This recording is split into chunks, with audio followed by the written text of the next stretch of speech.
I am called Steve Okuku, the Business Development Coordinator of Grassroots Economics Foundation. I am tasked with developing business assets for each of the communities we are starting a program for. And before we roll out in any community and start any program, we involve them, ask them what type of business they'd like to own as a community. And through our expertise and the trained staff we have, we develop an asset for them. In this case, we have 7 communities, each with a running business that eventually want the community to own.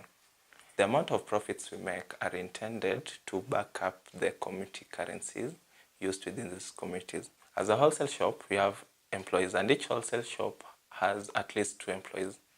One who is always at the counter to serve the customers, and another one who is outside there in the community trying to reach them and taking orders of what goods they want and making sure that they are delivered on time.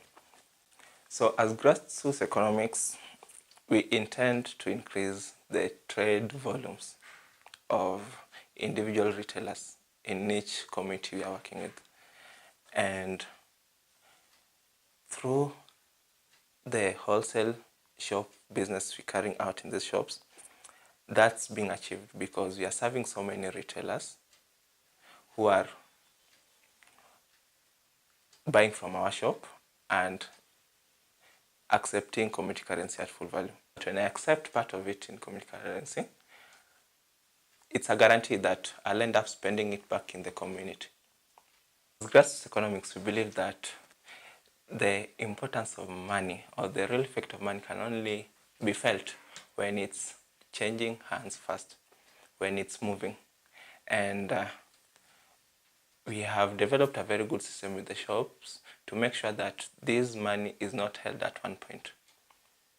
We are accepting the community currency as a shop, which means most of the retailers we are serving are also able to accept it.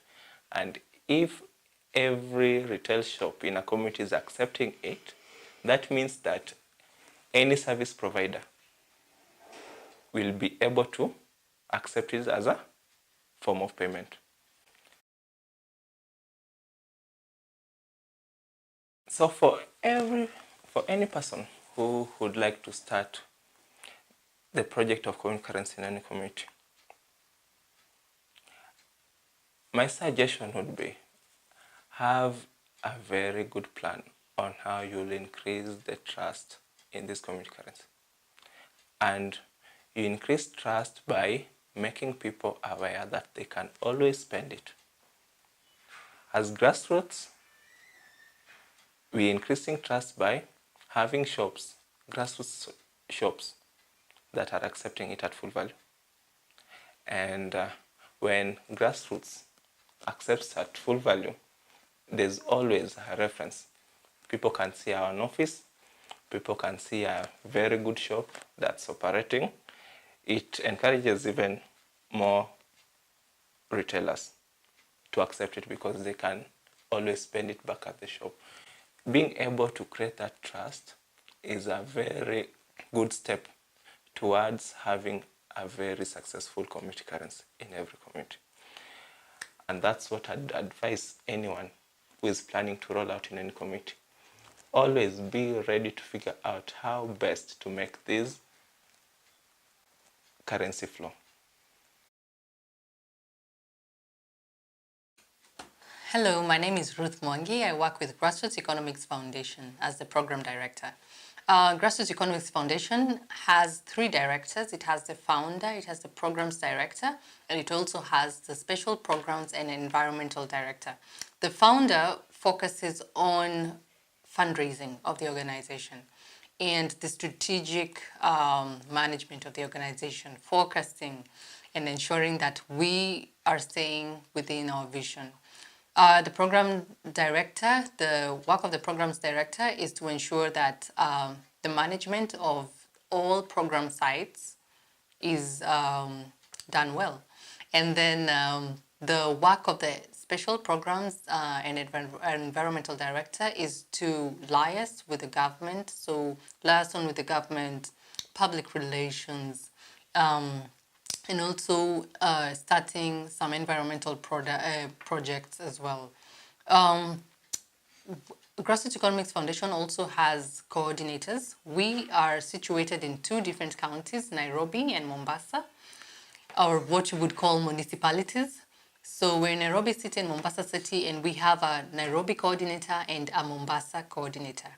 Their work is to ensure that all the members in their counties are well taken care of and their challenges are addressed.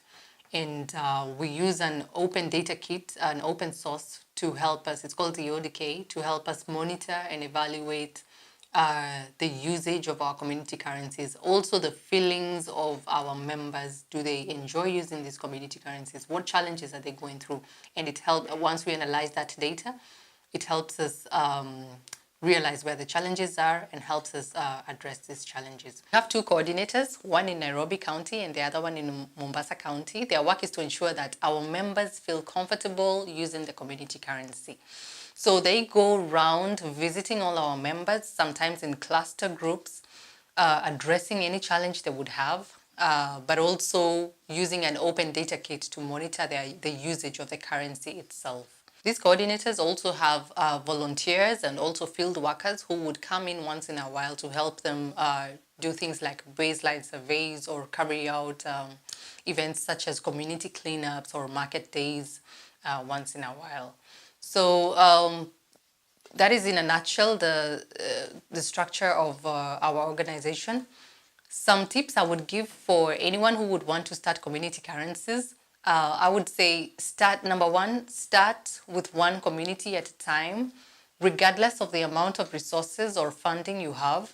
Be sure to only start with one community first. Learn from that community, as every community has its own culture and subculture and challenges of its own.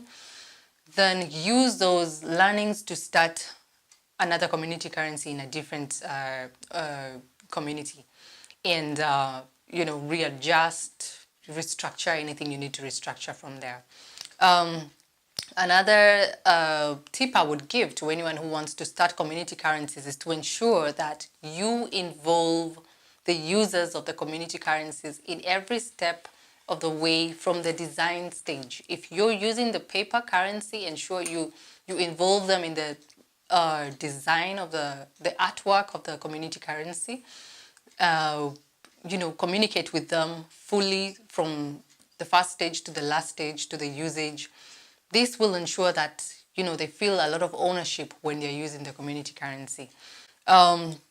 Another tip I would give is give yourself a timeline. Like, don't overstay in a community. Give yourself a timeline. If it's 3 years, you say, we're going to be here helping this community, facilitating this community to use these community currencies for 3 years or 4 years, whatever amount of time you have. Stay within a timeline, because what you want to do is you don't want to create a dependency syndrome. When you leave, then the project dies. But if you have a timeline and they understand that there's a timeline, they know towards the end of the timeline, everything will be handed over to them and they'll be able to continue using community currencies. All the best in starting and setting up community currencies around the world. Let us help communities be able to take charge of their economic future. And remember, as Nelson Mandela said, money won't create success. The freedom to make it will. Thank you.